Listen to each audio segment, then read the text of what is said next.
What's up, everybody? Thank you for joining us at Commission Live. I hope everybody is doing well. Happy New Year. We are now in 22. Lord have mercy. What a wild ride, guys. This is, I think, now what, episode 9, right? We're on episode 9. Oh, man. All right, guys. I think so. How's it been? How's it going, man? I'm joined with my boys. Dre on Wheels from the 1130 podcast, and my boys Shiz, the Black Hard Linsky. How you doing, man? Man, one step at a time, one day at a time. That's all I can really say for right now. Happy New Year to all the people out there. Yeah, some of us I can really say too much. What the hell is this? Is on my neck. Sorry, I see a little chain on you now. I see a chain over there. mind your business. Rocking a chain? Mind your business. Mind your business. Mind your business. Mind your business. Oh, damn. Oh, damn. Yeah. Happy New Year's. Everything's still going on. In a few weeks, I'll be moving to my new location, so it will be a little under construction until I get, everything set up the right way and stuff like that. But kind of happy for that. So. Hey, that's all that matters, man. I mean, hey, that's making moves. 2022, just a new year in general is all about making a bigger move, making a bigger step. So, congrats on that, man. Dre, what's things going on for you, man? I know the new year. You just had a new episode out today, guys. Check that out. Really good episode. I just finished watching it. Believe it or not, bro. I literally just crammed in NXT, Raw, and last week's AEW all in one today. So I was really running behind. So I had to get it ready to tune in for this. Cookie or something? I'm gonna say, what you want, like a cookie? Hey man, I had my break. I had my little break. Like literally, I had my son for a week, so I literally just gave all my time and effort with him, spend time with my family, stuff like that. So I had to prepare myself for today. Obviously, me hosting this today. I know doggone well I gotta know the content that we're gonna talk about. So I watched that. Looked really good, but Dre, I really did like your episode, man. I love the pointers. Yeah. Love some pointers that he brought about the relationship ordeals, man. That was actually pretty learningful in ways. Like, guys, I'd recommend to check that out because we all need to learn something. We don't know everything, and when it comes to women, we don't know everything at all. Nah, we don't, man. And that was a really fun episode. Shout out to my guy Billy G. Williams. So yeah, man, I'm doing well, man. I'm excited to be here with you guys. It's Wednesday for Commission Talks. It's the first one of the new year, and like you said, that episode of the 1130 podcast is out. Yeah, man, you guys can check it out after you finish watching us talk our crap right here, man. So thank you guys, man, and happy New Year's once again. I'm ready. Oh yeah. All right, guys. Oh, wait a minute, one more announcement too. Go ahead, bro. We back for season 5, January 14th. The season 5 season premiere will be live after Rampage. January 14th, not January 16th. For some of you guys, it's not gonna be pre-recorded anymore. We are all gonna be doing it live now. So catch us live, indirect wackiness and all. Coming up season 5, and what's today's date? I say about 9 days from now, or close to that time period. But yeah, folks, we coming back heavy, we coming back strong, and we got some new merchandise coming out too. So yeah, that's what I just wanted to say. All right, shout out to the Midwest Marks podcast. What up, Elijah? What's up, fellas? What's up, man? Hey, it's Wednesday, so everybody tune into their episodes later on today too. I mean, them boys. They tune in and they bring it hard heat talking about AEW and pro wrestling. So what's up, fellas? We hope y'all enjoying the episode so far. Lucinda Murphy, what's up? Shout out to you. Guys. No, that's technically a bot, right? I don't know. I'm literally just looking at bot. There we go. Oh shit. We had to get one. All right. New Year, why not?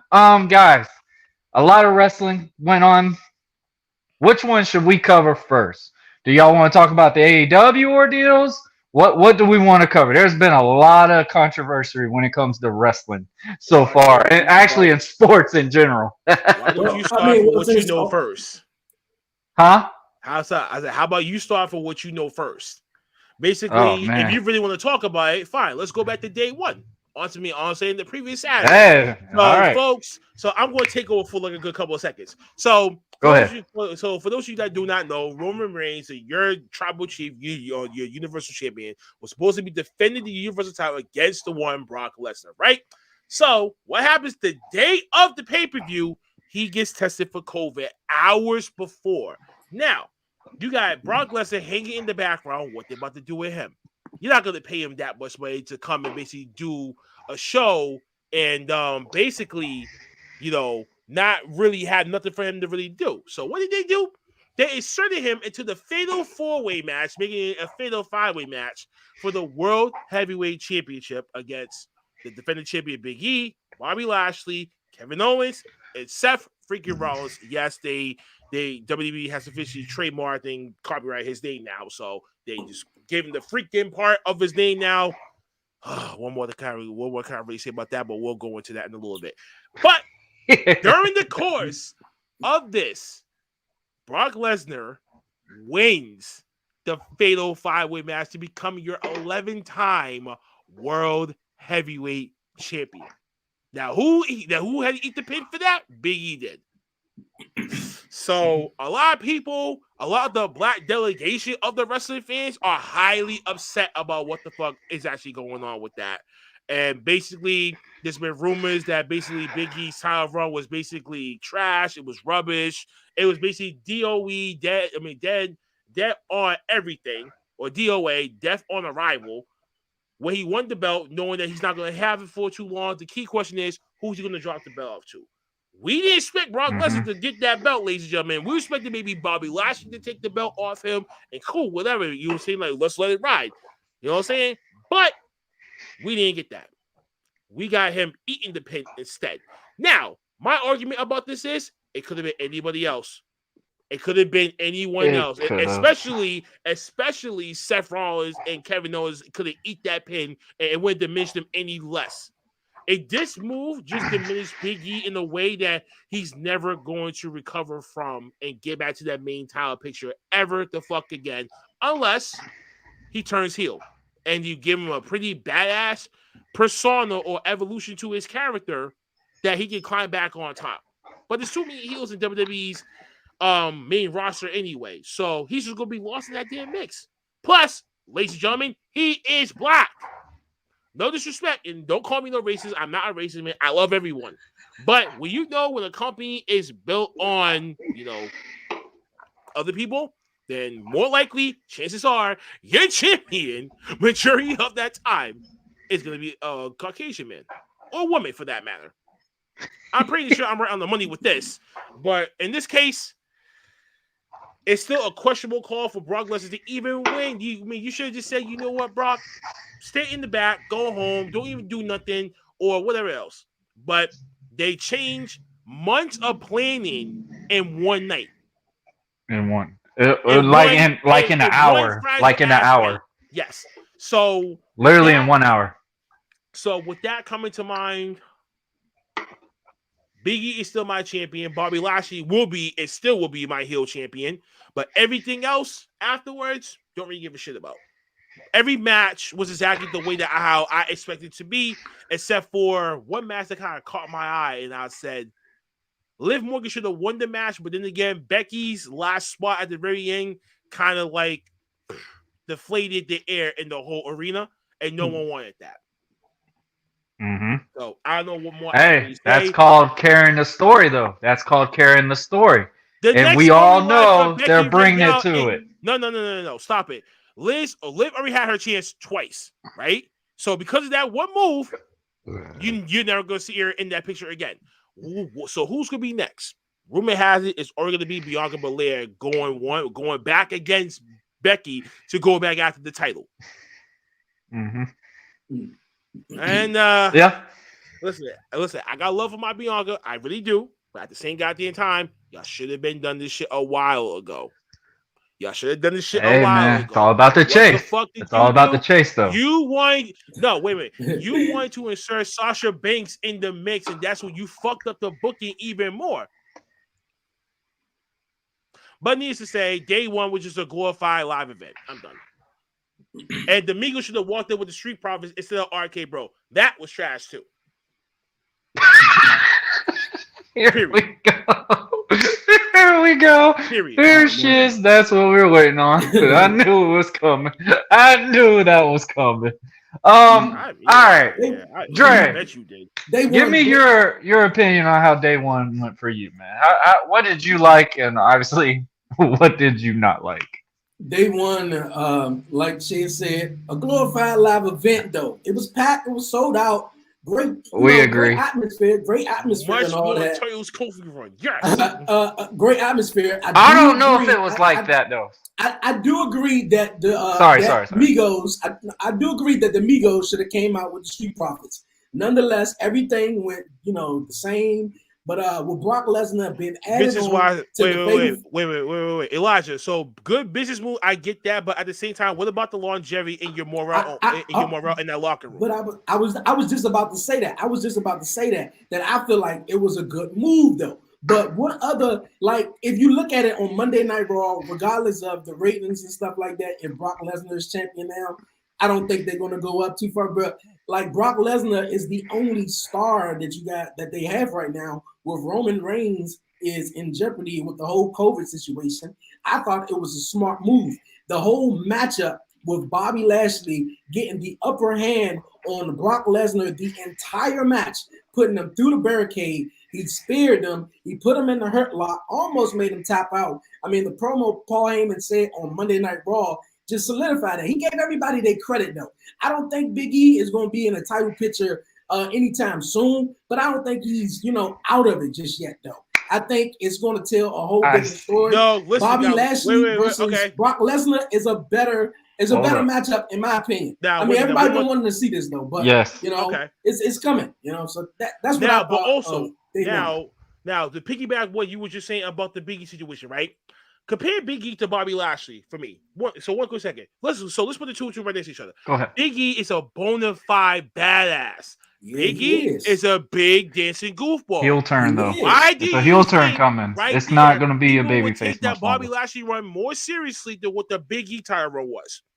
We don't want to be societal to being the dancing monkeys in fucking society. Okay, that's say that's Xavier Woods, that's Kofi, that's Big E. Okay, black entertainers doing black entertainer things, and this has been going on for decades, for fucking centuries. If you guys actually rewind the clock back to how manifested and treated as the entertainment aspect of things, come on now. I get that. Looking at us and be like, okay, fine then. We'll give you your treat, but you ain't gonna have this for that much long. Unlike this guy over here, this is my main man. You know what I'm saying? Yeah. So that's why you never see Bobby Lashley get booked into some stupid bullshit besides the whole Lana storyline. But I don't think with Big E, I don't think Big E was big as he was bigger than the New Day. Like Bobby Lashley, he was bigger than the Hurt Business.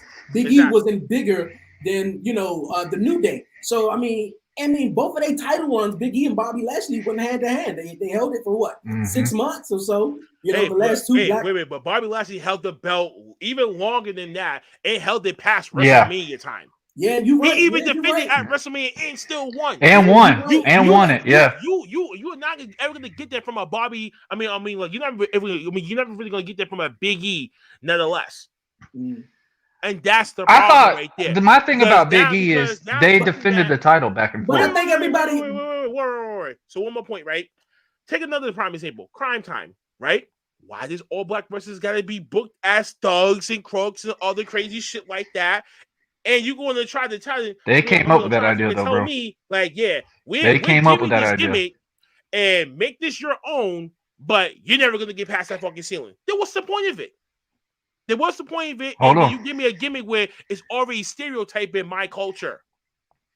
Hold on, JTG came up with that idea now. But regardless Listen, of what JTG came up with that idea. Okay, we get that, but we get that regardless of whether they. But Vince McMahon gave the whole Kamala Exactly. character to do, and then he ran with it, Yeah, right? exactly. And then what happened with that? That's majority of the. That's different genres, though, bro. Like It's you still gotta the think, same this thing. is We're still living in the similar shit No. to this very fucking day. Well, majority of all actors and entertainers, how many are black? One, I hope you get what he's saying, because majority. Yeah, I totally get what he's saying. Majority of the African Americans and the black wrestlers always had to play the Shucky Ducky. They play the same gimmick. I get what you're saying. Yeah, they playing that. Booker T, Shucky Ducky, quack, quack. But it's crazy. Sorry, bro. I gotta get a buzzer for that. Shucky Ducky, quack, quack. Man, I got a bone to pick with Uncle Tom over there. But anyway, I'm gonna move on from that. Hey, so my thing is, and I put a highlight on the Midwest's Mark's podcast to comment on the Kofi run. My thing is, it's not like Kofi's run. The only reason why I say that is Kofi didn't have any advantage going against Brock Lesnar in that match. This match, by far, was one of the best, and probably the best match that happened on the card, in my opinion, because of what it transpired. You had 5 guys literally get everything in the kitchen sink that they wanted in this match in a very little time limit. This was a match that I saw Brock Lesnar bumping his ass off for Big E, for Bobby Lashley, for them to alienate both of the guys going through the crowd, basically through the barricade. It brought an exposure, something that's not used in wrestling a lot. We shot so much stuff in there. And they all looked strong in the match. None of them looked weak in that match. Thank Kevin Dunn from the camera angle cuts. That's the probably reason why you felt the way that you felt. But running through the barricade, we've seen that already before. How many times before? Yeah, but you got 2 big guys, bro. Like, honestly, what else could you do to drop them? You know what? You got 3 big guys. So what the hell is that? Well, no, technically 4 if you want to include Kevin Owens, because he is a husky dude and shit like that. He could have done that same thing too. But I get it though. You have to make it believable in order for you to make it think like, okay, he's not gonna win it. Someone else actually would win it. But then when he got inserted into the match hours before, I should have changed my pick. I should have changed my pick right there on the spot. I'm like, you know what? Nope. Sorry. If Brock Lesnar into that match, Vince McMahon is calling that shot like right there on the fucking spot. I'm like, nope, you taking the belt. Mm-hmm. And that's pretty much. But everybody's been begging for they want the Bobby Lashley versus Lesnar match. You're getting it. Royal Rumble. It's happening. Breaking news. Should have been. You didn't watch Raw. Bro. That's what's happened. Huh? Listen, if you was trying to build it up that way, you should have built up towards WrestleMania time. Well, I mean, maybe they've seen something else. But you also, like we just said, they just changed the card in like an hour before day one. If they was thinking about this earlier on, and they made that decision right before because of that, then I would have said, okay, don't even have it involved. Big E was supposed to win the match. He was supposed to win the match before Lesnar came back. But I heard another source that Seth Rollins was supposed to win the match. No, Seth was not going to win the match because Seth is not going to be there much longer title run wise. Just because, not what it was reported like an hour and a half ago. The one that you was talking about, that was from yesterday. I'm talking about today's news. What was reported today in under 2 hours. That's the one that I don't think there was supposed to be a title change in day one. In my opinion, I don't really think there was even supposed to be one title change. There's different sources that saying different shit, so we don't know what to believe. That's all I'm saying. So, as a wrestling perspective and stuff like that, when you watch a wrestling card, whatever, to wait to see if a title's going to get changed, you watch 3 main matches. Obviously, the Workman's title match, if that gets changed or not, that's obviously tallying down like, okay, obviously that's narrowing it down to maybe the heavyweight title is not going to lose, whatever.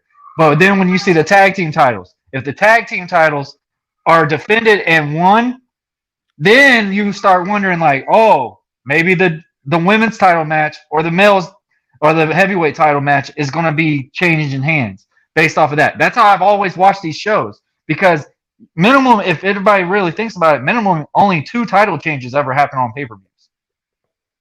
If the heavyweight and the tag team titles are changed, that's when you know the title is going to get changed to hands. Those are the only things I've always studied and I always knew about when wrestling cards and stuff like that. Now, when we go to indie shows, Well, you want to know You never what I know know with about that. so the main promotion for me, the way that I look at it is one, who needs it more, and two, the build up before that is Yes. who's going to tell you who is actually going to win that match. Some of them may be swerves, and you actually get the unexpected happen. Like, oh shit, okay, that went over my head. I never would have thought about that, but it happens. But majority of that time is usually the build up for the matches. And for me, it's not really about the pay-per-view matches to be like, okay, how many times am I ready with it? I'm more like, who got the highest hand to carry on and still gain viewers to go watch these guys with these belts? Yep. Who's selling most tickets? I mean, if you think of it this way, was Big E really selling merch and stuff like that as the champ? I think he was. In y'all's opinion, go. The New Day merch. You know, as far as what Big E was selling. I mean, that shit's been selling forever. Yeah, right. And I think everybody wanted more. You know, Big E more back in the New Day. You know, rather than him on his own. I mean, everybody would love to see him succeed and do crazy and great things though. But it just didn't come about. You know, obviously he lost the title this past Sunday, but see, I don't know. My thing with Big E I think, honestly, if his title reign was going to go a lot longer, I really saw him being a heel. I did not ever see him being the full-on babyface, being that champ the whole time. Like, there had to have been somewhere where he's going to have to, like, make that marker, be like, look, I'm over New Day. Okay, go ahead. Nah, I would not. I want you to say something on that. Nah, I was just going to say, I really want to see the heel turn coming within the first title run, maybe like the second one when he gets it back, and then it catapults that from that. And usually heel turns normally happens when you don't have the belt, and then when you're in the rivalry, that like you're in like that psychological mode of like, yo, I can't take this anymore. I can't keep doing this good guy fucking Samir. I gotta win this thing because I keep getting my ass whooped. So in a way, that's normally like was like non-title grudge matches type shit. Nobody did heel turn. That was what I was hoping with Kofi though, man. I really was hoping Kofi would have got some change thing. Because honestly, if Kofi's character would have changed to be a bad guy or something like that, how much of a game changer that would have been for Kofi's personify? It would have failed. You think it wouldn't have win at all? It would have failed. He doesn't have a bad bone in his body like Rey Mysterio can never be a heel. There's certain people that just can't play heels right. What do you think, Dre? Certain people that can't play baby faces right. And there's certain people that got to play both. I agree though. But with the whole Big E situation though, I can't see him as a heel. I know it's in him, but he started as a heel. Yeah, he did. He really did. He started as a heel. He was with Dolph Ziggler and AJ Lee. Yeah, you're right. But I with everything he did, if they done over the last 5 years or so with the New Day and him being so marketable as Big E, and with the New Day and Xavier and Kofi, I just don't see them pulling that right now, which they do. But nowadays, when kind of like the Shield they gave me, but kind of like the Shield. Yeah, when superstars have that momentum that we want us to okay, turn them heel. I think this is the perfect time. They don't do it. They just kind of like keep on playing with it and keep on, and it's just like we don't even care no more. So, but I don't know. I'm waiting to see. Like I said, I love to see things play out. Will Big E be a heel?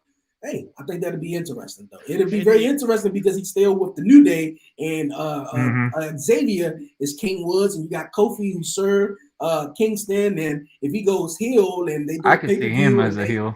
And they join up. I could see Woodsy as a heel better than any of those two, honestly. Technically, I can see Xavier Woods being a heel first. But if you really want to try to pull the trigger with Big E, he would have to smack around the New Day and really solidify the breakup and really go up on his own. And they got to make him into a badass like Karrion Kross. Please do that. But apparently, you're not going to fucking do that, WWE. You're going to water it down a little bit so he can do certain things when you take it from another person that's been there before. And that's what happens. Okay. I got it. All right, guys. Listen, man, the stigma's there, man. You don't want me talking about AEW's ass either. Every company can get under fire. But then again, we just talked about Big E today. Hey, we were on this topic for a good amount, but all right, guys, let's talk about.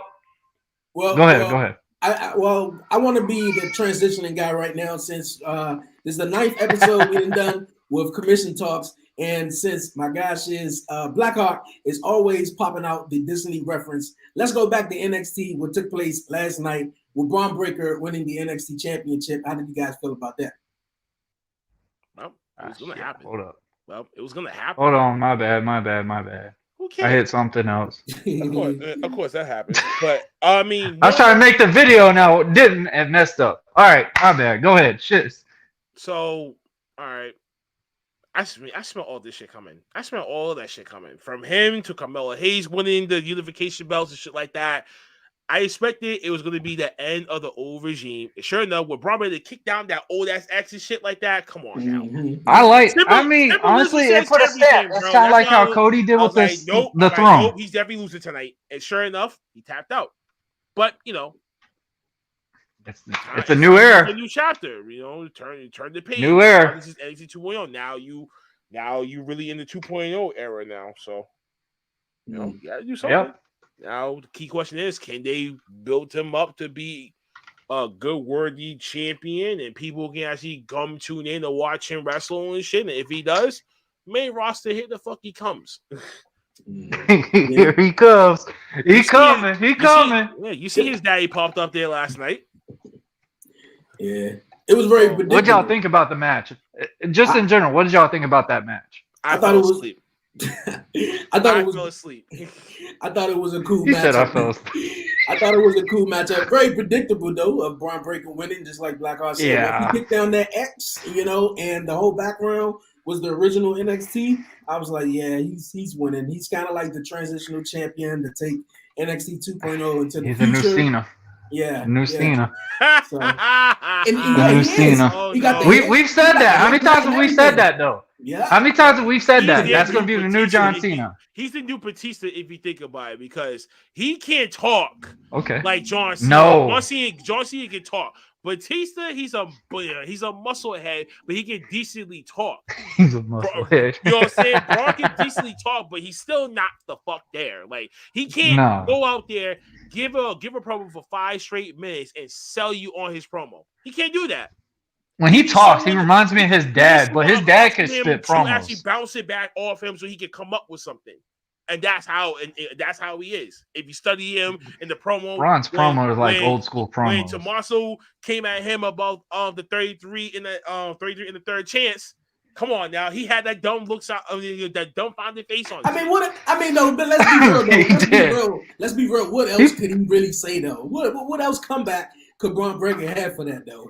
He could be like, first. It hasn't been there long. If you think about it, the audience could not relate to that much. First, that's my uncle's slogan. So technically, that got nothing to do with me. My father was Rick Steiner, and then he could have dropped the bomb, and people who did not know who the hell he is would have known him now. Boom. He's the son of Rick Steiner. I get that. So his son's wrestling now. Okay, it is a. But you want to stand out of the shadow. That's the thing. You want to stand out of the shadow. You don't want to just be labeled as Rick Steiner's son. Well, we've seen that numerous times with all those wrestlers. He looks like a Steiner. That's the point. Oh, he completely. And now you saw they're not even really. I kind of think they're actually bringing back his last name. I don't know for a fact if that's going to be the case, but they've already been kind of like labeling it as Braun Steiner, Breck Steiner or something. I can't remember what they were fully saying, but they're bringing the name kind of back.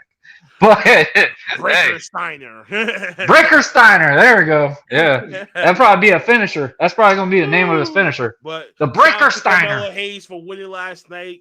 Yes. Man, the matchup. There goes the cruiserweight title. The matchup that I really enjoyed was the 6-man tag team match with Riddle and MSK versus Imperium. It didn't have much time though, but I thought that was really, really dope. Would love to see more of Walter and Riddle. I will say this, man. Riddle has stand out a lot with his wrestling now.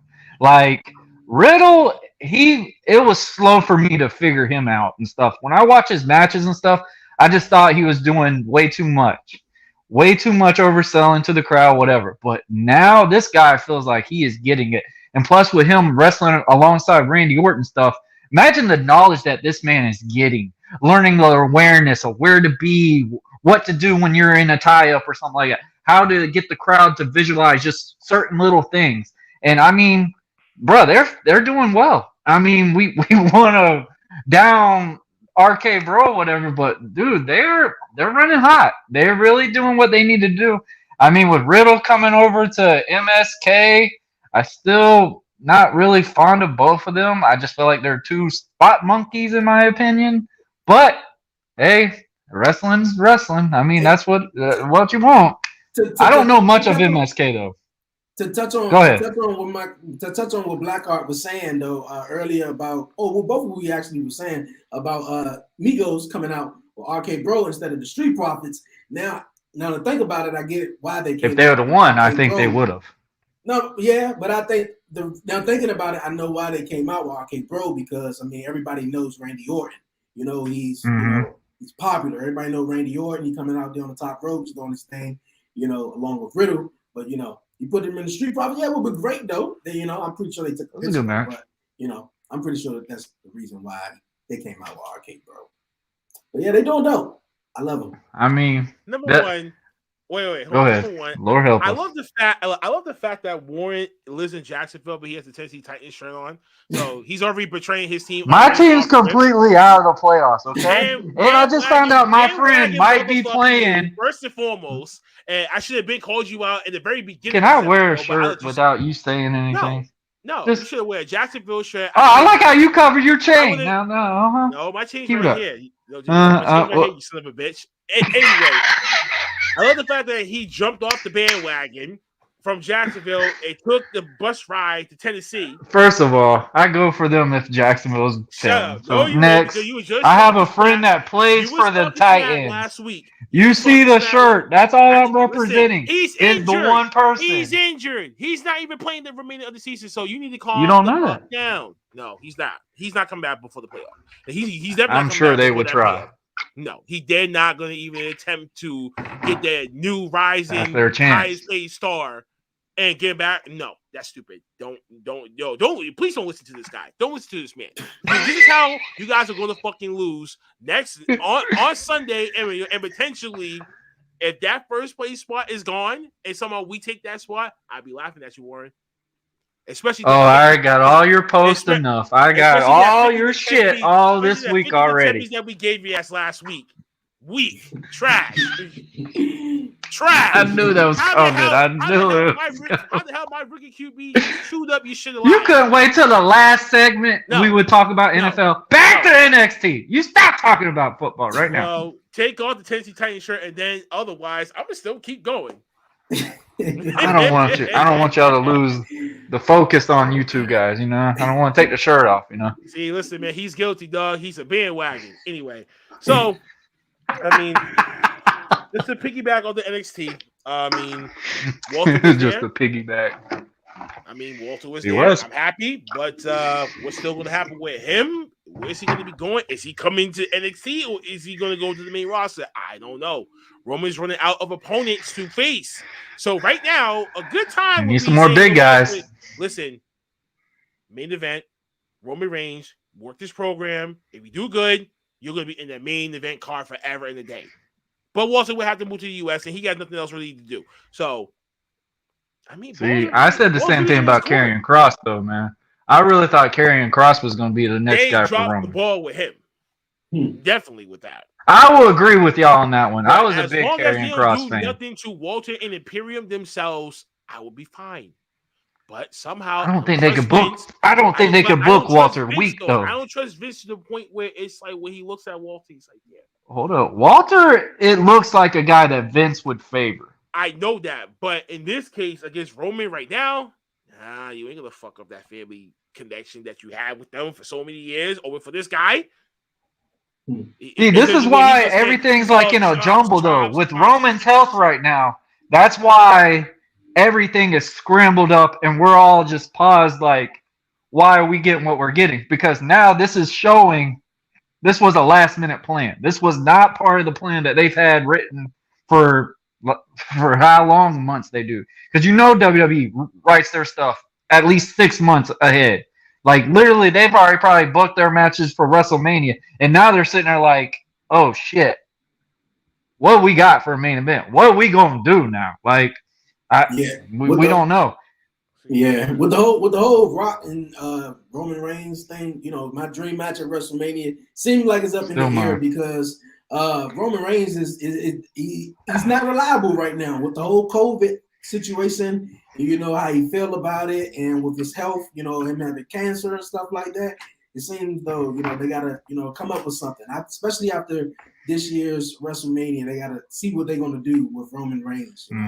Obviously, he wanna exit on out, and he's not gonna be here for too long. He already said that. No, none of these guys are really that young anymore. None of these guys really are young anymore. Not the ones that's bringing in the viewers. Yeah, the ones that bring in the viewers, they're definitely old enough to be like, I made it for WWE's going to be in trouble with the promo perspective. I'm good, and they can go, but Vince needs them. They Until do. the young guys is ready to take over the spotlight, then you'll see the transition happen. So we went from the Hulk Hogan era to the Bret Hart era, and you know how that transition was. That was very tough. It's gonna get it was very tough, which it was good for me in perspective to get into a wrestling organization and stuff like that. It gave the smaller guys an advantage, like, hey, we can work just as good as these big guys and stuff like that.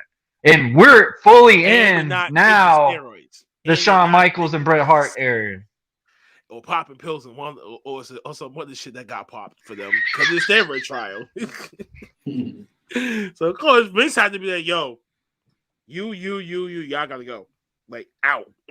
I'm doing spring cleaning. You don't have a job. You don't have a job. You know what the fuck I gotta go to right now, so you gotta go. but I ain't been on no talk show today. Get out of here. Yeah. New Year's Evil was decent. It was decent. Yeah, pretty so decent. What like out of all the matches, like for women's perspective, what did y'all think about Mandy Rose and stuff like that? Do you think Mandy Rose was the best thing for her to go back to NXT and to really start crafting on wrestling? Because honestly, since she has gotten on NXT, I think her wrestling has gotten a little bit more advanced. Like she looks like she could really be labeled as a entertainer wrestler, whatever we want to call it. But when she was wrestling with Sonya Deville, hell of a rivalry. I love the promos and everything like it, but the match itself, the final farewell for both of them, it was shit. I'm sorry. It was shit. Yeah. With Mandy Rose right now coming back down to NXT, been a whole refresh on her career and, hit the whole restart button. I think with her on the main roster on SmackDown and stuff, working with Sonya Deville, she was just nothing but eye candy. Coming out there, looking good and everything. We all know Mandy Rose looking good, but now when she in NXT, she's more like a badass. She's been in a training school for so long though. So like, if you don't have it, you don't have it. Like that's kind of like the mentality I've always had. Yeah, and she kicking ass down there. Like I said, she got the girls. She is NXT champion, so I like what she's doing. And we've seen a lot of people career get refreshed or hit the refresh button, and they do wonderful things down in NXT. And then obviously when they come back up, it's just obviously see what Finn Balor doing. It's not doing much, but hey, I love what she's doing down there. It's just he's getting old, bro. He's getting old. It must be a real gap. That's you got your head on real deep. Like what the fuck? Like once you come from NXT, you go to the main roster, or even back, or go back up. It's just like what happened. It's like night and day. So I don't know. Yeah, I mean, it's back and forth. I mean, really, the roster is basically built off of Triple H's first edition of NXT roster guys. If we really think about it, Big E, Roman, Drew McIntyre came from the NXT. I mean, he's really the only surviving one that was in that NXT era that he was in. I mean, it's drawn up with the guys that were first into NXT, and they've made this franchise to what it is. Some of them gotten a little bit better on promos. Some of them have gotten a lot worse on promos, in my opinion, on some things. But that's what it is. I mean, we've said it clearly. They want the promo guys. They want the guys that literally draw the money. That's why Roman Reigns is sucking every little dime out of Vince McMahon in a way, because that is literally their product. And now Brock Lesnar's back in the picture. That's their boy. That's the guy. If we want to be joking, that's the new John Cena. Like literally, that is the unbeaten Brock Lesnar. There is no one else that's stopping him. But I want to talk about a little bit about like how we said about Mandy Rose and stuff. What do y'all think about Raquel Gonzalez? Do y'all think she's getting better, or do you feel like they're stuffing it down our face way too much? Or is whoever wants to say it first? I go first, I guess. Raquel Gonzalez. I was gonna drop a pin real quick. Raquel Gonzalez. Man, I mean, look at it. I mean, I find her to be, dope to what she's doing. She's gonna be the new Tamina.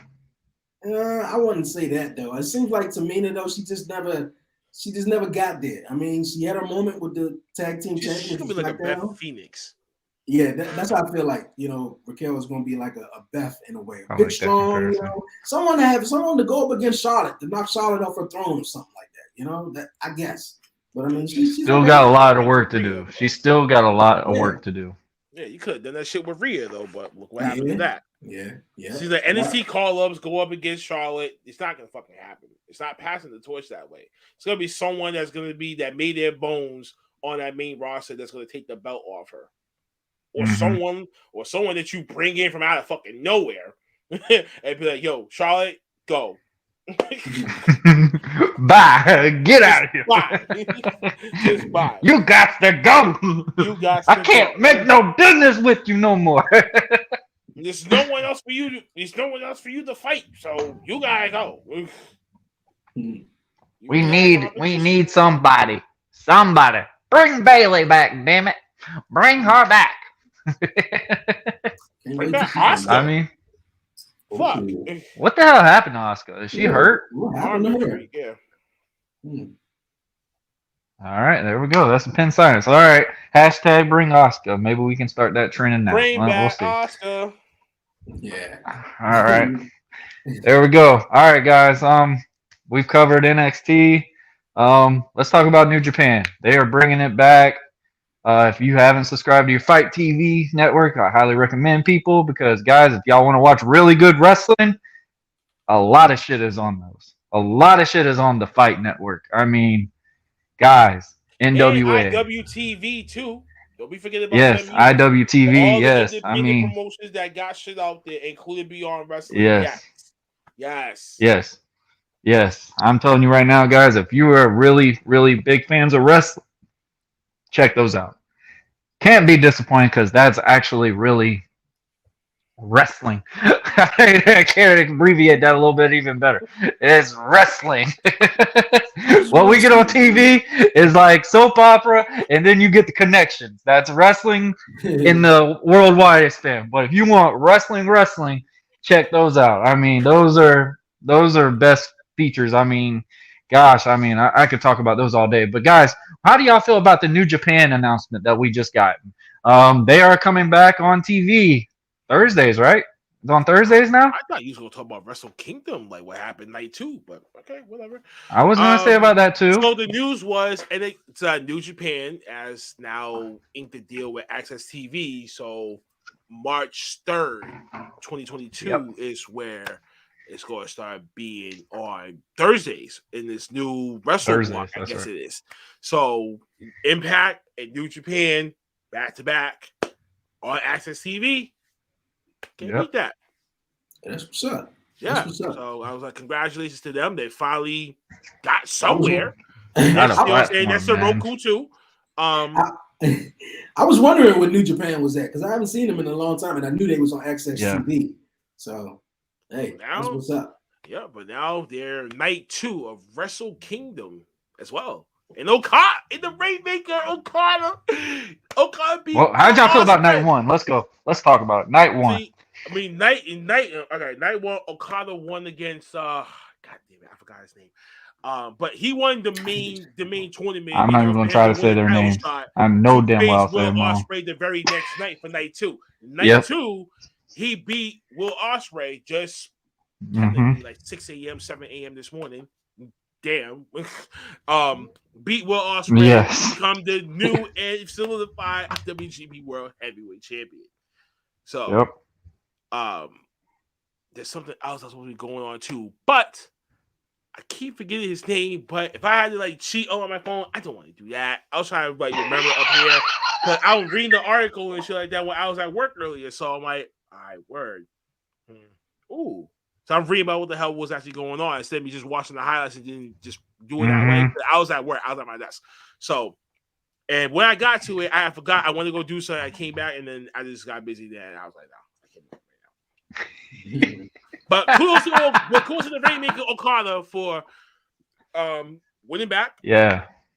It was rightfully his. And Will Ospreay, now he's gonna be kicking ass in so many indie promotions now. Oh my god. I was about to say the promotion that this man is about to run. I mean, honestly, Will Ospreay is probably one of the highest agents right now on the indie scene. He's too fucking raw to be in WWE. That would never happen. Never. Triple H was still there. I think that might be a possibility. No. He said it before. I don't. He has said that before. He said this shit before. We're talking about the present day, right now. There's so many different options now. People always change this shit in the proper time. And then what you always say, card subject to change. Yeah. Always think about that. Yeah. So I'm not. I agree with you on that. He said previously. I'm talking about today, right here, right now, currently. If NXT was running as high as it used to be, yes. But no, not now. Go NXT, not now. The real NXT that we all loved and missed and appreciated, then yes. But this piece of shit one, no. It's developmental. That's what it's been called. We made a mistake making it as another brand. NXT to go to some developmental bullshit. He just gonna go straight into the main fucking roster and make a statement. I wouldn't even see him on NXT. That's a good point. And that's what evaluate him. Yeah. NXT always been the developmental territory. We just loved it so much. Thought of it different. And we just was like, yo, you know what? This is better than Raw. This is better than SmackDown. And they was just like, yo, this is the third brand now. And it always been a developmental territory. And it just, when things just got out of hand, they just fell apart.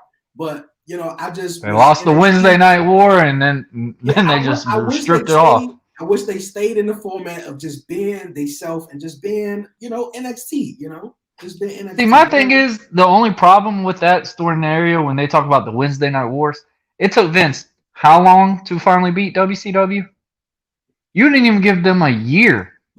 Did not even give them a year. Well, NXT, they was too focused on AEW. They was too focused on AEW, and they were coming on Wednesday nights and stuff like that. That's the main reason why with And whose fault was that for making that move? Vince. So yeah, blame him. Right. So blame the godfather of the baby brand that used to be WWECW that turned into NXT, that turned into the NXT that we know is now. The third brand has always been, like Dre said, the developmental brand. But I want to piggyback off that one for two. Can't forget about OVW as well. That is the true. That's the true developmental system before you even go to the performance center and shit like that. And then that's when you get on television as the developmental brand. Hey, Courtney. Anyway. What's up, Courtney? How you doing? But that's really the true hub of it all. But damn. Josh Torres. What names were we can't remember. Said can't remember names. Unacceptable. Oh, you shut the hell up, man. Anyway, he doesn't even know about half these damn names anyway, so he doesn't even have the right to even talk. But we should put Josh Torres in here. He's over here trying to tag team on shiz over here. My goodness. No, that's Cyber. That's my underboss over here for the podcast and stuff like that. Okay. So like I said, he should not even be saying that bullshit. But anyway. Courtney's saying, "Oh damn. Snap, he talking fast." But just the whole OVW thing like itself. That was the true developmental before you went to NXT, before you went to the main roster. That's a lot of people didn't know anything of OVW for a long time. And then that's where FCW came from too. Mm-hmm. Exactly. You didn't know much of any of them. You didn't know much of them at all. Bro, but WWE had bought about a few of these indies, and that became the new developmental system. The developmental, came to their developmental system. You know what I'm saying? So in a way, you still have an own Trigger or Ospreay, a developmental system, so other people can come into. You don't have to always go straight to the performance center and then go from there. Josh Torres said, "I do have a right until we win that OTTR championship belt. You have no right now." But that's all. But that's all I gotta say about the whole NXT situation and shit like that. But Will Ospreay, no, he deserves to go straight into the goddamn main roster and make an impact and make a fucking statement. He would be like AJ. Everyone. I really think he would have to have that philosophical thing like AJ did. AJ did not go to NXT. AJ went straight to the main roster and shot over everyone. I mean, if you really think about it, AJ was the hottest damn thing coming out for WWE when he first got there. Mm-hmm. I mean, who else wouldn't want to work with AJ? Like, literally, everything AJ was doing starting out coming in WWE, going against Chris Jericho at WrestleMania, then wrestling him again the night after WrestleMania. I mean, those were two memorable matches a lot of people still talk about now to this day. Those two killed it.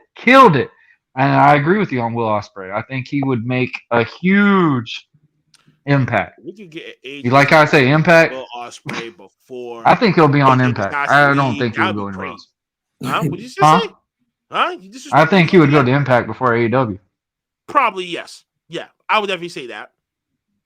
Way too many damn guys. All right, let's go. Let's talk about it. But he'll definitely pull like a whole Kenny Omega thing over there. That's something I can see happening. Well, yes. While we're about to get on to the AEW topic, though, Blackheart. Yes. There we go. What's your thoughts on Big Swole and the whole situation with Tony Khan? Auntie Swole. Oh shit! I'm gonna walk out now. Okay. Let's do it. Let's do it. Let's go, Shiz. 1-on-1. Let's go, Shiz. It's your turn, bro. Let's go. Cheering me on like the Disney man. Matter of fact, let's solo him. Let's put him in the solo.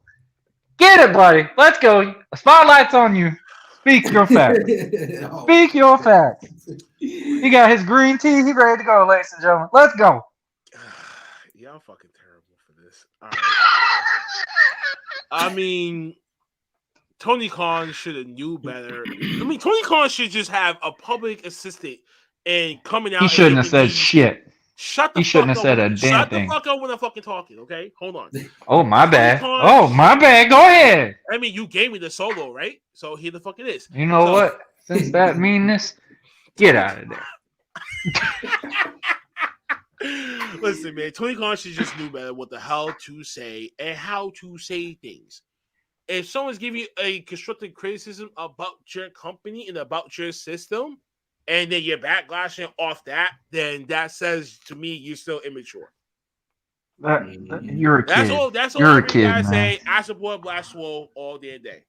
Yeah, all day. Did he really have to mention Black Frank? Me personally, once I read it, I was like, wow, and I just sat back and I, heard everybody, the whole wrestling community explode, and I was just like, wow, did he really have to mention, his black wrestlers who won this month and.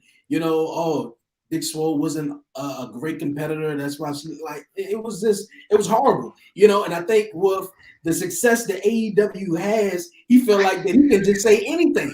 He can feel like anything, and everybody is on his side. It's just crazy. Though. Go ahead, Shiz. You see the comment. Go ahead. Invading my ass, bro. Stop this nonsense. All right, let's go back to the subject. Guy, all right, that's my guy. About Big Swole, like when I first watched it and stuff like that. Wait, stop it. One more advice for you, right? At least don't be like Warren over here, who's from Jacksonville, but wearing Tennessee Titans' shirt and hopping off his bandwagon. My buzzing when Marlo's shirt wasn't washed. About my team last week. That's all I got to say. Oh my God, here we go. I knew it was coming. I knew it was gonna say And I even said, I'm glad I didn't do the bet man. with you. But shout out to the Ravens, though, man, because they still maintain strong. Yes, they did. Like last week anyway. I thought they was out. I thought they was out of the playoffs. They ain't got no 2-point massacre no more. Jacksonville fans, I mean, Jackson Screen fans. Stick that where the sun don't shine. That's like you can't see me middle finger. All right, and that's what let's go back to this. Right up your anal. Oh my god! All right, you gross. ain't getting no more solos. Gross. No more solos. You're gross. No more. You should no more. Absolutely not. I said what I said earlier. Drink your green tea. Let somebody else talk. You stop it. Stop it. Just stop it. All right. About the Big Swole thing. So this was my thing when it came off of it at first. Somebody's using a card because they're not getting their shine, whatever. But then when I looked more into it, it wasn't Big Swole's fault. The reason why her character wasn't built up in AEW or whatever. It's because what we've said since day one. Tony Khan is signing way too many characters. You're not getting that much time on TV to present all your wrestlers. And reality, they sit here and say, we're bringing a wrestling show to you. When you're watching the women wrestle, they're going no more than 2 minutes, no more than 3. You might get a 5-minute match, or the only time these women are getting exposure is when they're doing a hardcore match or something like that. That's where you're crossing a boundary. You're basically saying, hey, you're not getting any type of what exposure you're wanting unless you do like a two steel cage match or something like that. Like you got to go above and beyond to get your wrestling out. These women have been wrestling how many years? How many of them have been wrestling on the indies for at least five years, something like that? And you're telling me the only way they can get exposure is running in a hardcore match, a table match, and stuff like that. That's where I knew for a fact Tony Khan was going to get himself in trouble. Because a lot of girls are not going to want to just sit here and go, you know what, just for me to get on camera, I'm not going to go through thumbtacks or something like that just so I can get my moment of fame. Like, reality. That is big factual. And my opinion with Tony Khan's standpoint is you shouldn't have said a damn word. Yeah. You should not have said a word. Because that topic right there alone, there's a no and no. Like, regardless of what you say, you're going to get in trouble for that one. Because guess what? You put yourself in that place. You put yourself in this. And my thing about Tony Khan, I've said this since day one, wrestling is about critiquing. There is nothing sweet about wrestling. When I mean sweet, there's nothing to really go, oh, really nice things to say on anything. Because when you're on an indie show, you are not going to have a guy that's wrestled for 15 years go, oh man, that was a great match. They're going to go, you did good, kid. That was okay. You need to work on this. You need to figure this out. Wasn't just fully like, oh man, you're going to be on WWE. You're going to do this or that. No, that is critiquing. Tony Khan has proven numerous times, regardless what show he's booked or whatever, he cannot take critique for nothing. That is one reason why Vince McMahon has got over him, because Vince doesn't give a fuck what anybody says about his critiquing. Because guess what? He's still doing the shit that he's been doing since day one. It's just now we're at that point where it's like, fuck, how many times can we watch this? How many times can we rewatch this story? How many times can we watch you do this to this character? Bury this character, do something like this. Tony Khan has taken that as a defense going, well, I'm bringing you wrestling. What do you want from me? Like, what do you want from me? And then for him to try to go on podcast every week and stuff like that, trying to defend himself. And I think this is a great quote, what Shiz has said before, man. Tony Khan, do you want a cookie that you were bragging about? This black person won this match, or how many people won this match before? You're just asking for sympathy, bro. Grow the fuck up and be a damn GM or whatever you are. Stop proving to us that you literally are feeding off your daddy's money, that you're just a big ass fanboy. Bring us what you've been trying to pursue. Wrestling.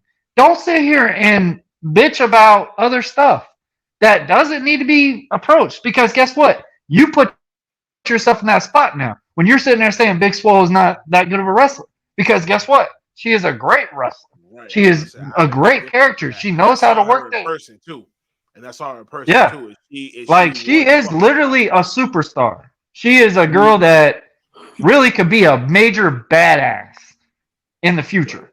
I mean, why could you not do anything with her? But then when we watch people like they built up and stuff, I'm just sitting, I'm like, you kind of just got yourself in trouble. Hey man, I got one more small quote for you, right? Go ahead. So, you know how we got Dark and Elevation on YouTube and shit like that, right? So that's where majority of all the people from the indies are gonna come in. It's like AEW enhancement. You know what I'm saying? Yeah. Enhancing them so it fits to their system or shit like that, and like whatever. So if they did get the call and get signed, they're gonna be one of those people, right? So we get that a lot more, right? But no, Simon. So now I'm getting tag team. Okay. Just because I wore a shirt today. Damn. Yeah, you go because you wore the wrong shirt today. But I kind of grew up got to that point with the kids, so you know. How many of the black wrestlers that WWE has signed has main evented or been a part of AEW Dynamite and Rampage, their actual flagship programs? That's a good question. That's so good question. That's why that was my next point, because that's another thing. That's where the Jeopardy button needs to be on right there. That was another big thing that she was talking about. Diversity. It's not a whole lot of diversity in AEW. You know, it's a lot of people. I was talking about this on the podcast when back last year when they had All Out, and everybody was saying, "Man, All Out, best pay-per-view of the year, great." But in the black community, everybody was like, "Yo, that was a great pay-per-view," but where all the black wrestlers was at? You know, everybody Caucasian, become a champion and everything, but with AEW. Is no diversity. And then, she's a mother and, she wants to be a role model for her daughter, stuff like that. So, hey, they should definitely, mix things up with AEW and stuff. And also, they can't use the cost of fail right now. They cannot afford to really get viewership thrown into the shade that they are right now, because they're not. Yes, it is. They're not a big multi-company right now. It's called whitewashing your audience, sir. And that's basically what the fuck do you get. I'll let you say that one. I look at that crowd each and every goddamn week. Come on now. I do too. Even back in the day, he even said, I don't want the colored people to be near the guardrail where the hard cameras are. I needed to be further back and shit. When I found that out, I was like, no wonder. And where'd you find that out at? A source online that kind of talked about pay-per-view and like how like the arenas and other shit like that, and something getting exposed. But oh shit. Oh, let's stir the pot with this one. All right, guys. Josh Torres said, okay, so you guys have brought this topic up. How do you guys feel about the Lio Rush, his comments to TK, and his response? All right. I feel like Lio Rush is being the typical employee. Instigator. Yeah, and that too. He's just like, he did that shit in WWE, and he's done that everywhere he's been. I will say that. Yeah. I've said that personally. I've witnessed a couple of them. Mm-hmm. Like I've seen shit like that with Lio Rush, and when I saw that he made the comment about TK, and I was just looking like, bro, how much did he offer to pay you for that one? And you literally just going to kiss his ass for that. Exactly. But not just him, Will Hobbs too, because if you seen the quote that he came out with, it was saying something similar to that as well. He said that now Tony Khan gave him spotlight. Will Hobbs hasn't had wrestling in a long time. But Will Hobbs' story was I think it's just different from how we looking at him. He should have been mainstream attention already. He should have been somewhere in the TNT title hunt or even in the world heavyweight if you wanted to actually still include that. But looking at him, and I'm like, he loses to Orange Cassidy in that whole world heavyweight title eliminated tournament. The stupidest booking alive said it that one night, and I said he's never gonna get the fuck back there. Never. Stupidest. So you already proved to me on television that you're off of characterization. You want reality. Wrestling is back to a reality shit. Really, you mean that Orange Cassidy, if you booked them to beat Powerhouse Hobbs, was that the right way to do it? That even makes sense. That did not make any sense at all. At all. That did not make no sense at all. No sense. Yeah. No None whatsoever.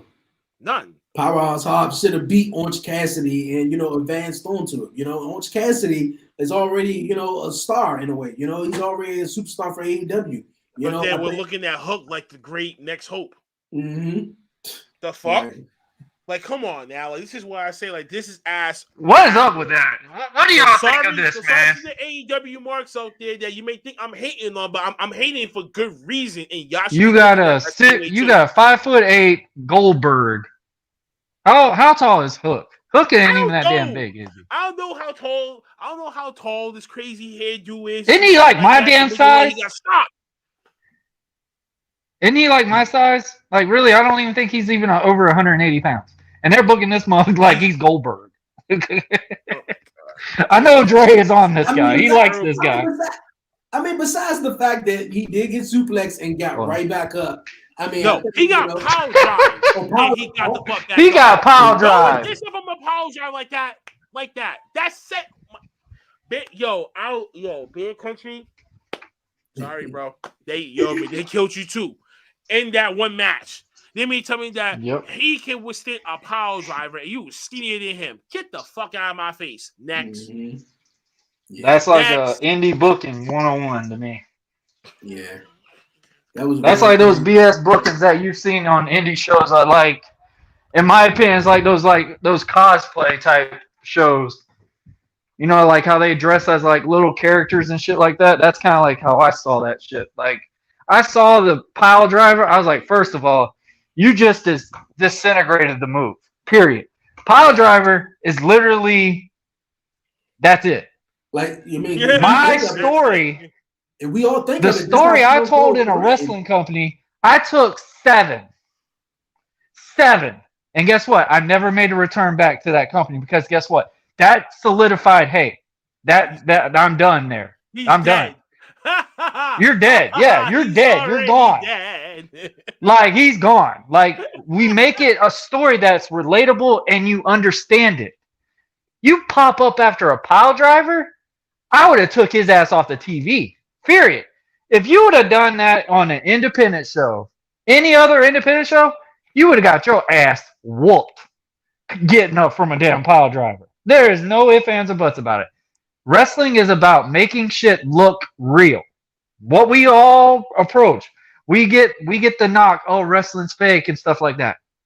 You pop up after a pile driver, guess what? You just disintegrated that move. I dare you say you're going to get up after something like that if The Undertaker hit you with that. I guarantee he would have knocked you completely out. Like, shit like that. That's what pisses me off with wrestling. Off script. Fuck that. Stay the fuck down. What we call a receipt, you would have been getting a big one for that one. I would have hated to be in the ring with somebody like that.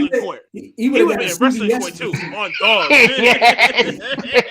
Yes. He would have been in wrestling court, man. He would have been Marley. You guilty. You fucked man, up. You gotta pay for everyone's shit for literally like 6 months. You carry my bags, bitch. And I'm gonna make sure that your ass is not gonna get booked for the next 6 months either. So you're gonna be in catering just because of that. Exactly. Shit. Write your ass off. And you don't get no chicken. Don't burn. Nothing. You stay in fucking catering and shut your fucking mouth. So when we you eating straight lettuce. And you're not even changing in the locker room, man. You change it in the hallway, man, like the Miz. Bro, I could not believe they showed that. That's not a Disney reference, but that is a wrestling reference. And that is definitely a wrestling reference. And that actually did absolutely. So that is definitely a wrestling reference. I will vouch for that one. I gave you something for free. But yeah, man. All right, hold on. Josh Torres. Here we go, Cyber. Hook is a lightweight, dripping wet. Yeah. I mean, most of AEW's roster is really small, in all honesty. If you think about it. Because you're buying up talent does not mean you're killing the competition, folks. Well, technically, you kind of are. No. I mean, that's why you make wrestling so hard for fans to understand the product. when you do stuff like that, because like we said, man, pile driver, that's a 1, 2, 3 easily, or a 1, 2. You pop up literally before that 3 count is counted. It is not you. Discuss and dreadlock. This is like that match. Remind me of a fucking DC film. Just how badly approached that film is. Like it's like, why? You could have done so much more with this. Now this doesn't make any sense at all. You did not present anything to understand this story. Like, why did you kick out of that? What are we trying to bring out of this? You're literally how much, and you're kicking out of a move that literally could probably have. Honestly, if it goes bad, that's Stone Cold. He's had a bad neck injury since day one from it. Like literally, that move. Honestly, I hate seeing that move to people. Honestly, unless if you really know how to take care of your person, that move kind of. If we really wanted to be on a ban list, whatever, a pile driver would definitely be on my list for it, just because that can be very effective in the long run. I mean, even if it's safely done, you still feel an effect from a pile driver. Period. There is no ifs, ands, or buts on that. But for you to hop up from it, I'm done. I'm done. Taz, son or not, I don't care. You gotta go. You gotta go. Go back to wherever you did, because this you just spit on the face of so many people that have almost probably have died from taking a move like that before. Oh, I can. And you just popped up from it. Voice right now. Huh? You're basically killing the move. You're basically killing the move. Like Josh Torres said, dress in the hallway, stay out of the locker room. See, he knows. And Josh Torres said, do you think Jade Cargill is going to win the TBS title due to what TK said? Yes. Jade Cargill should never. Goldberg will win tonight. Cyber, and I said this on the podcast before. Jay should never be no way even near. She's still green as a pack of lettuce. I'm sorry, I can't. But she won't have that much creativity in the long run. If you think about it now, you put so much exposure now. This is the one main company that she's been here. What? She hasn't been nowhere else. This is the one company that she's been with. So that says a lot right there too. Never had experience on the indie scene. You come in based off your look. You literally are the female Goldberg right now. Thank you. Honestly. Thank you. The female Goldberg that Chris Masters too, because he couldn't really wrestle that well either. I can't say that now because boy, he can go now. I will say now Chris Masters can go. Before he was a stiff mod. I agree with you on that. I mean, sorry, Chris, but yeah, you really were trash. But that, I mean, he got further than me. That's all I gotta say. The man got further than me. I can't say nothing else. He got it to the big promised land, and he sold tickets and stuff for a long time. But yes, but that's a great example because look at it this way. When Chris Masters was in WWE for so long, they booked him so strong at first. You lost interest in him in the long run. Jade Cargill, or whatever her last name is going to have that effect because you're not going to know what to do unless if she literally starts figuring out how to wrestle or how to work that gimmick a safe way. People are not going to work with her. People are not going to want to do that shit with her. And they're going to be like, honestly, it's going to be like how Roddy Piper and guys were with Hogan. Like, they're going to be like, look, what the fuck are we doing? Like, why am I losing this? How long has she been in this? She gets to win this? See, now here's the problem with that too, right? You got one people are going to feel obligated. No, I mean, one person came from WWE, fresh and released, get signed. When she came in, it was Ruby lost her touch, honestly, bro. It was straight to the races from there. Now you have a homegrown WWE talent, but she doesn't know what her character really technically is solidified in the ring to be able to tell you that story in the ring. Everyone is already. I don't see this match going long. The dark milk chocolate beauty muscle head girl. That's it. We just have Storm in the ring, plays the character. That's pretty much it. So if she can get ratings powers from Mortal Kombat and shit like that, strike me if I'm lying about this. But I can see that. I can see her playing in a fighting movie. Be there in that CBS 20 that's happened. No, it shouldn't not happen at all. It's going to kill Ruby even more. Happen at all. Period. Honestly, my thing is, bro, AEW has been the worst for Ruby. Honestly, Ruby has gotten the worst booking when it comes to some stuff like this because she doesn't even know who she is now. She doesn't know what her character is. When you wrestle Jade tonight, you can already tell this match ain't going to go long. 1. 2, they should just honestly book it like how Kofi Kingston lost to Brock Lesnar because honestly, there's not much you can do with this match. I'm predicting this thing is going to be a 12-minute match. Just watch, including 1 commercial break. You're predicting? Is this including entrances or just based off a tie-up? Picture in picture. Trust me, they're gonna squeeze in that picture in picture for that match. Man, I've seen her selling. It's not. Okay. Listen, my gosh! I'd rather take Ruby win the title before Jay winning the title. Jay's still not ready yet. Sorry.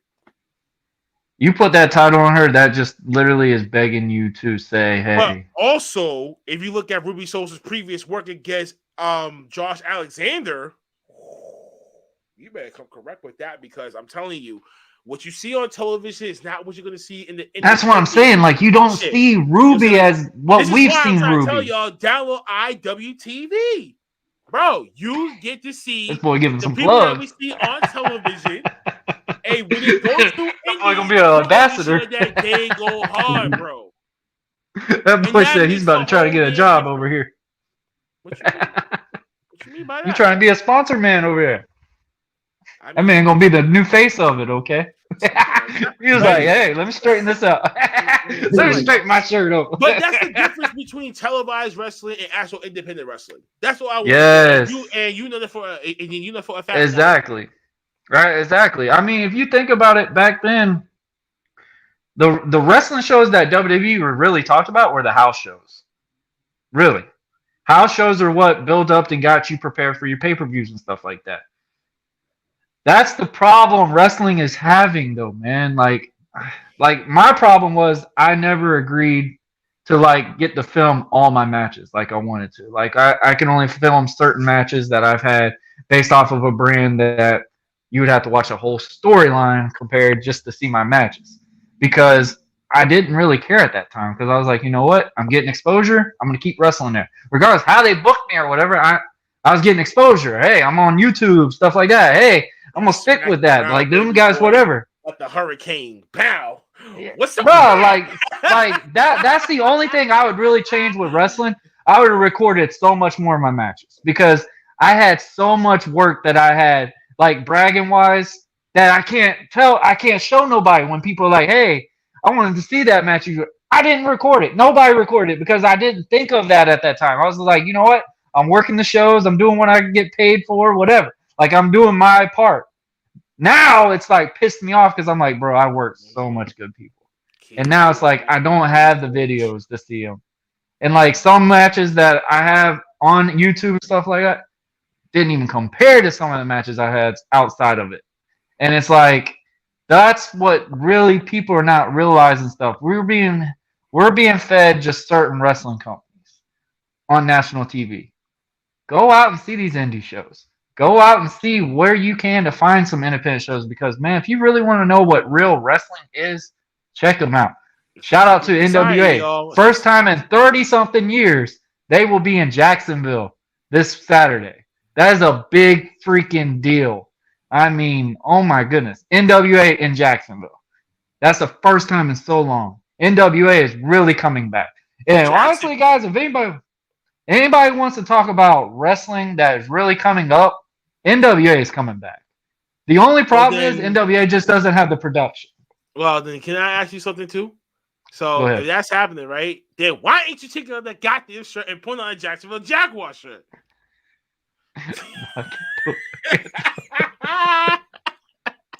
Actually, they're not washed right now. Honestly, I literally just quickly put on a shirt so I could get on the camera for you today. Okay, so leave me alone. I didn't even have my Buzz with Marlowe shirt washed. I know I'm not that professional. Obviously, not today.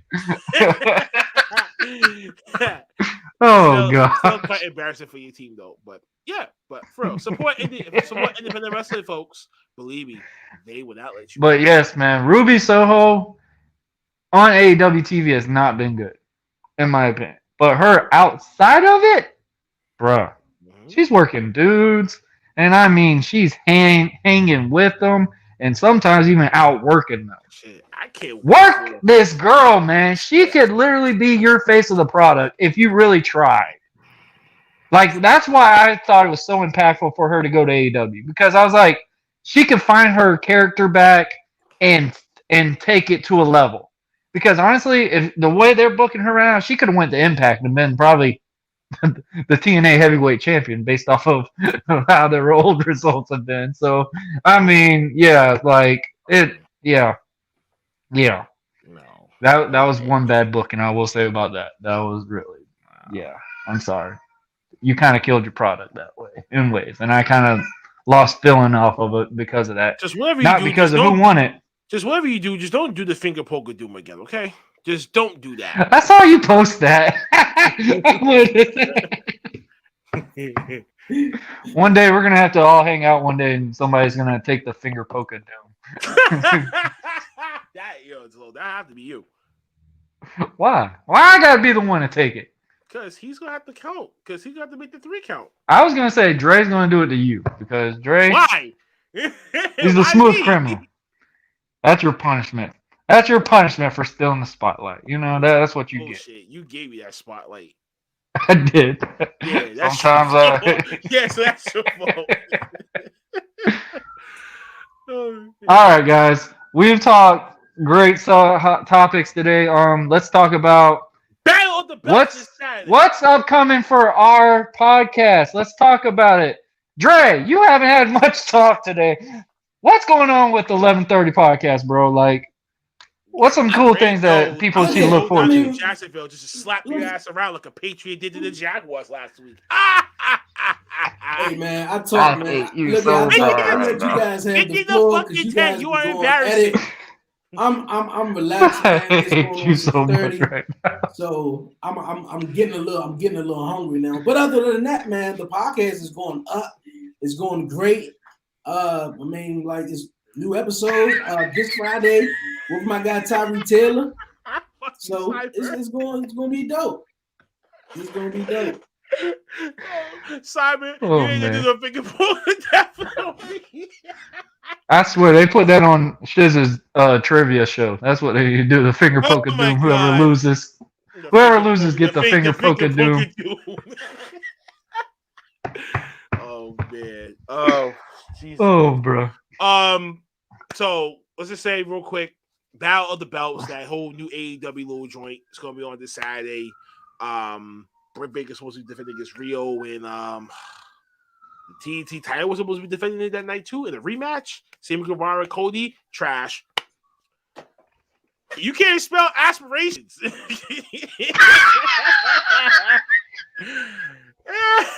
You're going down your guys. Like, oh my god. But I mean, the Battle of the Belts. Sorry, Josh, but yeah, that's definitely spelled wrong.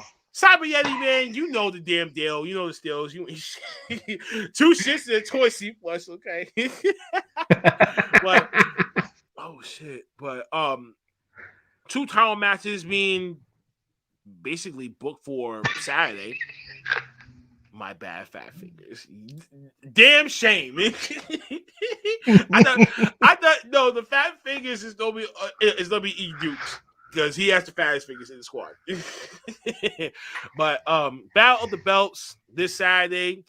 2 title matches thus far. But even though tonight we're going to be seeing Hangman Adam Page defending against the World Heavyweight title against Bryan Danielson again with 3 judges now.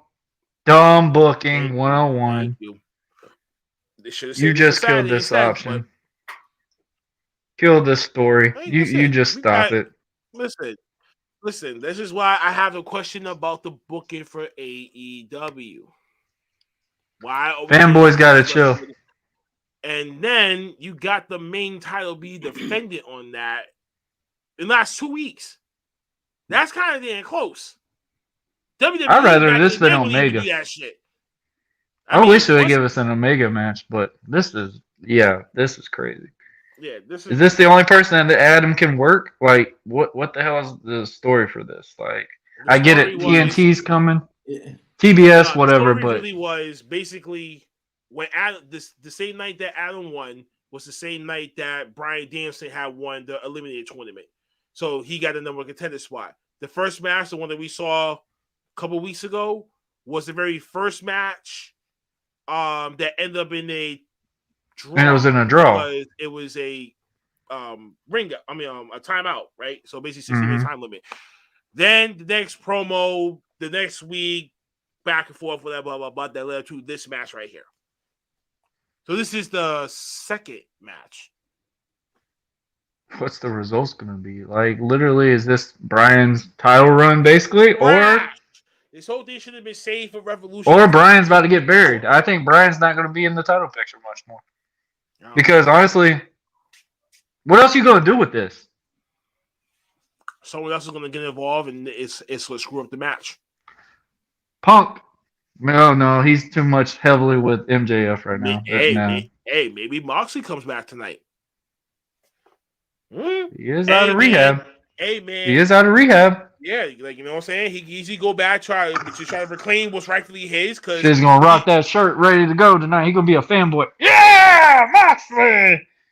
Moxley! Excuse me, motherfucker. That's Char in that group. Char C is the John Moxley fan girl in the group. So she's going to be wearing her shirt tonight just in case if he actually does come back. So you better, you better start putting some respect in my goddamn group, all right? You don't want this in your group. No, I said no. I had to make sure that he knew which person in the group is what, because he gets me confused a lot with some motherfucker else. That's what I'm kind of getting like a little shocked about. I'm like, yo, you know me. What the fuck did that ever come? I thought you were a fan of Moxley though. No, listen, I am a fan of Moxley, but a fanboy, bro, no.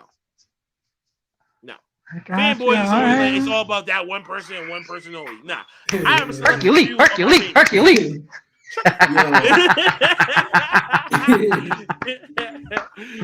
All right, Dre. Talk about it, man. How do you feel about this AEW heavyweight title match? Do you think it's a bust, or what do you got? I'm gonna go ahead and give my opinions on it because I got to roll out in a little bit. I didn't know we were gonna go over. I didn't know we were going to go over an hour, but the AEW Championship match is going to retain. It's going to retain. I don't see any title changing hands. It's going to stay the same. I do see maybe John Moxley or somebody making a debut or returning tonight. I don't know, man. I actually might think it could be Punk or MJF. I don't know. I don't know. We'll see. I mean, obviously, Dynamite will be on tonight on TBS, not TNT, everyone. Mm-hmm. For night one. Real quick, TBS title. What's going to happen? If they don't try to break 1 million viewers tonight, then this is all going to be what the fuck it is. Yeah, basically. It really is. I don't even think that many people watch TBS, honestly. Besides movies and other stuff like that. And baseball, yeah, like baseball is really the only real popular thing on TBS, right? No, you still got some comedy reruns that people still watch. Well, yeah, other than that, but like it's more of the comedy network of TNT. Yeah, like you say, like the sister channel of TNT. TNT's like the premier NBA wasn't gonna lose that. The hard-hitting network and shit like that actually got bomb-ass shows. It made it here. It's more like the system. Like, okay, yeah, you can have. It's like the end. It's like Hollywood. It's like NWO Hollywood and NWO Wolfpack. You got the brother group and the sister group, whatever. That's that's what we see. But. Yep. All right, man. We have talked numerous topics. I did want to cover NFL, but Chiz has already done it for me. I'm done. I'm done. Team's trash. Dre said he can't go no more, so we know we go another 30 minutes if we talk about NFL. Like, I'm gonna go ahead and just say this, man. I appreciate you guys all the time. Blackheart, Warren Marlowe, for real, it's always dope. You guys, man, go follow and subscribe to the 1130 podcast. The commission will be on the 1130 podcast next Friday. You guys, man, so tune in, check it out, man. It will be available. And this Friday, I got my guy, the heavy hitter, the wig splitter, the never quitter, my big boy from Brooklyn, Tyree Taylor, on the 1130 podcast this Friday. So it's going to be dope, man. Like I said, I thank everybody for support, man, and I appreciate you guys, man, for real. Absolutely, I'm man. about to roll on Absolutely. out of here, and you guys want to talk about Tennessee Titans and the Patriots all day. I ain't talking about Titans. First off, we talk about Jackson. We were gonna cover the Jacksonville. Antonio Brown story, but that could go another 30 or 40 minutes. Like, but we've kind of drawn over the time. We kind of did, yeah. Hey, listen, I'm gonna just say one. I'm gonna say one quick thing. AB, please get a CAT scan, please. I think something's really going on in your head. That's all I really gotta say. I'm gonna just make it really short and sweet in under 2 seconds. That should have been a half an hour, but 2 seconds. I'm laughing now, but with me knowing from CTE and stuff like that, yes, go get yourself fixed. Like, yeah, man, you want to know what you got. You've had numerous head injuries coming from a guy that's had numerous concussions as well. That does make a sense of what you've done. But, bro, do it in a better way. Like, that's your legacy that literally is done from you doing something like that. Highly recommend people, if you have problems, go get yourself fixed, because now you're getting way too much exposure for something that does not need to happen, but sometimes it's uncontrollable. Hey, but I don't condone the actions of it, but yeah. Hey, but he popped up. He did a mixtape song the day exactly. after. So I think he playing this shit. He playing this shit too. So, and it made. I mean, I'm like, in a way, I'm like, what is he playing this? I'm telling you, he playing this. And I wanted to talk about this, but we've drawn way over time. But guys, I appreciate everyone doing this. This is another great edition of Commission Talks, the first episode of 2022. Dre, Shiz, we out, man. I appreciate all y'all. We have done so many crazy episodes lately, and obviously, guys, next week we will be on Talk Pro Wrestling, so we will not be playing on Wednesday. It will be on Friday, right, Dre? Thursday. Okay, we'll just be a day ahead. But guys, we appreciate y'all commenting and talking with us and enjoying our great chat of wrestling. But guys, I hope everyone has a great week, and we're out. Have a good one. Black Power.